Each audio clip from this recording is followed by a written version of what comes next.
they said it was improbable that it wouldn't be done, and that the Bills have not beaten a good quarterback all year, all season, so that we probably couldn't do it, and we probably I think we lost today. Did we lose today, Vin? Well, everybody else had it in the books that it was a loss. But let me tell you something. The Bills beat them today. I don't care what excuses they're going to have on the radio now, what was good enough or bad enough. You know, the bottom line always is, did you win or lose? Again, I don't care if they win 2-0 and they have minus 150 yards for the game, long as they win. And today was a glorious win against a good quarterback. You know, all week long they're touting this guy as the best quarterback of all time. They're showing his stats with the pass, with the run, with the rush, without the rush. Stats. It's always number one. You know, you listen to those guys on the radio, they all had it written off. Everybody had us as 8-8. The only game we're going to win is the Oakland game. Ah, God. Now it scares me because they all think that we're supposed to win the Oakland game. So, what do you think? Now, I know for myself, we didn't generate a lot of pressure on him, but there must have been something about that scheme, and I know Packers had a lot of drops, but whether it was the coverage, what we were doing, I was seeing a lot of stuff where it looks like a linebacker is going to rush and then he drops back into coverage, or a defensive end will drop back and we'll rush a linebacker. We were mixing it up there, and I think that we were screwing up his game. And you have to give it up to we didn't have Cersei, and Duke Williams, even though he's not great, he was gone, and then someone picked off some passes. Yeah, this Rambo. Where did he come from? I'm like, where does these guys come from? You know, what a beautiful pass, interception, diving that he has. The first one, it's a nice one. He just cut right in front of him. Yeah, and got that interception. You know, and they were showing all these deflections all year long that Rodgers was getting. Yeah, well, 3 of them. He didn't have that many interceptions. Yeah, 3. But he got another deflection off their hands. So I think these receivers aren't as good as I don't know. Jordy Nelson drops that real long pass, and then he's wide open. Just wide open on the interception. Yeah, and they say you know. Yeah, and Gilmore. And he doesn't see it. On the on the one that he does get the interception, there's Jordy Nelson's like waving. Really? He's like, here it is, I'm wide open, and he misses him. You know, and stuff like that. I was thinking, you know, if it was the Buffalo reporters the next day, they're saying, you know, Orton sucks. He doesn't see the guy. You know, even the best of the best don't miss it. And what's that a result of? Is it the pass rush? He knows that he's got to get the ball away quick. Right. You know, so even though they don't get him, they're coming. Yeah, they're coming. They know they're coming. He made some nice plays.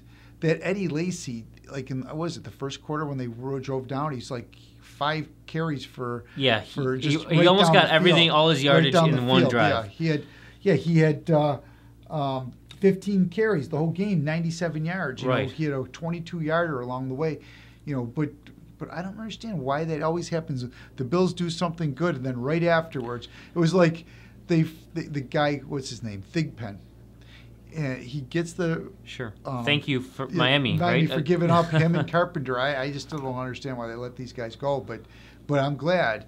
And but right after our guy, our specialty kicker, kicks into the wind and does a little line squibber out at the 1 foot yard. Yeah. So then they give him the ball back at the 40.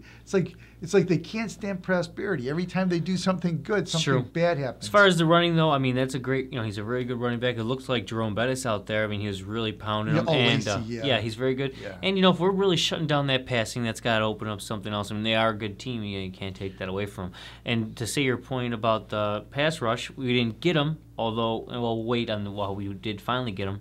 Well, Williams counts that safety. That safety that counts is a sack. So we did finally get him at the end. But when you're watching the game, whether it's Kyle Williams or, you know, these guys are coming. Yeah. They were doing a lot of... So quarterbacks have in the back of their mind that their normal clock is a little shorter. Sure. So even if they don't get to them, they know because of based on reputation, I'm sure they're looking at Bill's films and seeing this line come at them. You know, I was watching the texts, Twitters, the tweets, you know, and somebody says, you know, about at halftime, I think it was 10-10, says we got to keep this defense together. You know, whatever else we do, you know, whatever this GM does, we have Kiko Alonso healthy next year on this defense with the defense as it is. I mean, it could really be trouble. I mean, they're really just growing. You got to keep the defense together, and I got to give kudos to our general manager for coming up with all these players. I mean, they're everyone's giving him a hard time for giving up our first round pick and get Sammy Watkins. But here, look, Sammy Watkins, all-time leading receiver as a rookie. Sure. He makes some great catches still. I mean, he makes catches when you don't think that he's open. And if there is a Hall of Famer out there to get, and you think it's that, give up your first round pick. I don't care what these guys say. I mean, in the last 15 years, we got a couple of first rounders that are any good. Darius or I guess this Gilmore and Spiller, and everyone says Spiller was a wasted pick, but nobody says who should they have picked instead. And I tell you, it would be nice if he could come back, especially if there's any chance we can make the playoffs in the last game of the year. We beat New England, whatever. Hope Spiller can come back, but to give the GM kudos. The problem is the quarterback, and I wish he would have picked a quarterback every year. But even if he would have, who could he have picked? Kaepernick or Wilson? Who was out there that was any this good? Year, we traded that pick, the Sammy Watkins pick, and a lot of people were like, hey, we should have picked that Johnny Manziel, this or that. Yeah. Johnny Manziel did not look too good. He wouldn't have done anything for us this year, even if he will be good. I'm not sure he will be. I'm not going to say he won't. Who knows? I mean, but you got to pick a quarterback every year. And, I don't know. Look at Geno Smith. The Jets are struggling. There's a lot of teams are struggling looking for quarterbacks. True. I don't know who's out there. I think the GM's picked up all these great guys. The Thigpen, he's got the nice punt return. One of the things that bothered me, though, there's so many times where he lets the ball bounce. There was 3 punts in a row, and they got penalties against him after, the next time that they punted, and he let each one of them bounce forever. You got to go after it. But special teams today, we had kick out of bounds. We had a block kick. We had a punt return for a touchdown. And we had that Carpenter who just is money in the bank. I love the guy. Three field goals. I think 3 or 4. Because we only had 1 touchdown. Yeah, we had 1 21 touchdown. points. Oh, yeah, so 4 field goals, 1 touchdown. And a safety. And he hit that 51-yarder. I mean, that's out in the cold, so it's a cold football, which everyone says is tough to kick. Yeah. And, the wind, if you've been in the stadium, it doesn't just go one direction. It's all over the place. So clearly good. And to finish up with the defense, another thing I really want to mention is because he's kind of still a young player, Gilmore, who I even was sort of down on earlier in the year, he must be doing something right out there. People are not, they're not being able to pick him apart like they were earlier in the year. He almost had that interception right after, and I think that Jordy Nelson made a nice catch, just touched the ball and pulled it out of there. Boy, that was a pick 6 for sure. You thought when it was happening it was going to be a pick 6. It would have been crazy. And then Jordy Nelson drops what they're saying, a 90-yard touchdown. You think the guy might have had the angle Aaron Williams on him, but it's possible. But those are parts of the game. Sometimes we drop them, sometimes they drop them, and then you just figure out how to win in the end. There was a couple Buffalo connections. We had that Graham.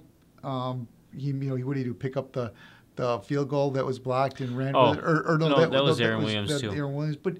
Graham was out there. He was doing a pretty good. Again, if you got Aaron Rodgers only getting 40% of his passes, we're doing something right. And then they had that Starks kid from Niagara Falls. He played for Niagara Falls, then he played for UB, and now he's at Green Bay. He had a couple nice runs. Nice plays, but nothing. Nothing to hurt us. Yeah. But what were you saying about the one we picked up on the Buffalo Rumblings? Oh, right. So we had 2 plays where Dixon. Well, first Fred Jackson, then Dixon. They both had to reverse their field and come back. And then on the one play where Dixon reverses his field, he comes down to the right side of the field, and Eric Wood, he gave Clay Matthews a welcome to the stadium, which was nice to see. I think it might have been illegal, which I told someone else online. It was like a crackback, you thought? Yeah, I think that is illegal, but hey, it was nice to see. And it's funny when you see, you always look, Clay Matthews has the big arms. He looks all muscular, but next to Wood, he's like a kid. He's like 50, 60 pounds less than him. So, he crushed him, so that was good. Robert Woods had a nice little tight rope catch along the sidelines. Yeah, he seemed to just slow motion, right? He just looked right at it. He's like stuck, we thinking if he just had another foot, he would have, because nobody was really around him. He could have definitely ran, picked up a little speed. And I'd say on offense, we had a pretty good game plan. It's just, again, And we're not Kyle gonna get Orton. too- What's yeah. Kyle Orton's problem? I think he's just sort of either he's hit a ceiling or the rush. See, I think they always say the rush affects all quarterbacks, and we know that. But he just someone called it today. They called it he turtles up. Yeah. And so we might have even said that on here a the couple weeks turtle, ago. yeah. But is Orton the turtle? You could probably write a kid's book about it. And anytime things happen, he turtles up. He made So some nice throws, though. You know, he threw a couple downfield. Sammy Watkins made a nice catch on one of them. he did, but you know, and he got intercepted on a similar one that Sammy Watkins couldn't break up. Here we'll show you his interception, but I don't know. I mean, I wish I was thinking, and you said he's made a nice throw on a second down, but early in the game, when I think our second possession or it was 2nd and 1 or 2nd and 2 when we ran and we lost a yard or got a yard. And then it was 3rd and 1 and we ran it right into the middle of the pack again and we had a punt. And I'm just thinking, if your quarterback is a little struggling, which he was, the guy's 14 for 27 for 158 yards. He's struggling. You're struggling for first downs. Why do you want to get just 1 inch over the line and give him a 1st and 10 and start over? Why not 2nd and 2, 3rd and 1? Go, do a play action. Now everyone's stuck at the line. You're going to give them a couple of seconds to throw the ball, hopefully, and throw in 20 yards down the field and start to get some sort of a rhythm and make them back off of you. Make them start backing off instead of just attacking. You see there 21 about 3 or 4 times he just started sprinting right from the snap, just going those safety blitzes. I think it's pretty clear, and I know a lot of people, they aren't liking the coaches here and there, but the point is, I think it's pretty clear that our roster is ready. We got just that one piece. That one piece. Now, whether it's number 3 is going to develop over this offseason and make a run at Orton. If you don't ever get him in the game, if he ever I don't think Orton is going to develop into a better quarterback. He is what you see what he is. It's like Fitzpatrick. He's Fitzpatrick without being able to run, a little bit better arm. Yeah. It's kind of the same guy. Yeah. If it's not going to be Manuel, get another guy in the mix, 2nd, 3rd round, or trade for somebody. I don't know who's out there, and we're not going to get into that talk now. Maybe next week we'll talk about it. We play Oakland next week. Yeah. They're like the bottom of the league. They got 2 wins. But they've beaten a couple teams. They beat Kansas City. So they're playing a little bit better now. They beat somebody else, too. I can't remember now. They beat San Francisco. Last week. Doesn't really mean so much anymore, but still, they're a team that's similar to us, though, let's say. They're kind of on the same, even though they're worse record. So our defense has got to go in there and shut their rookie quarterback down. And you know what? Orton has some big games against lower level teams like he did with the Jets. He's got to get some. Have a big game. Let's be 9. What would be 9-6 going into that New England game, and let it mean something in December, and then we could build off that, and maybe next year will be the year. But let's see what happens. The good thing is, even if we're 0-15, well, you know what? Forget it. I'm not going to look past the Raiders, and neither should the Bills. Let's just hope we go down there and beat Oakland next week. Go Bills. Go Bills. Let's beat Oakland. I knew they were going to beat Green Bay. I knew it. Me too.